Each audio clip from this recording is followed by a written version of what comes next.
Hello everyone, today we're gonna see how to open a group chat on Instagram. First, open the Instagram app and go to your feed. Tap the messenger icon in the top right corner of the screen. Once in the direct messages, tap the pencil paper icon in the top right corner. Tap the search bar to find and add people.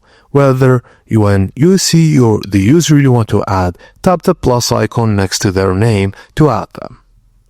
Now, you want to add the group people you want to add. Once you've selected everyone, tap chat in the upper right corner. At the top of the screen, tap name this group to give your chat a name, and type in the name and tap done to finalize it. Your new Instagram group chat is now created. You can send messages to the group without needing to message everyone individually. And that's it, guys. Thank you for watching, and please don't forget to like and subscribe for more.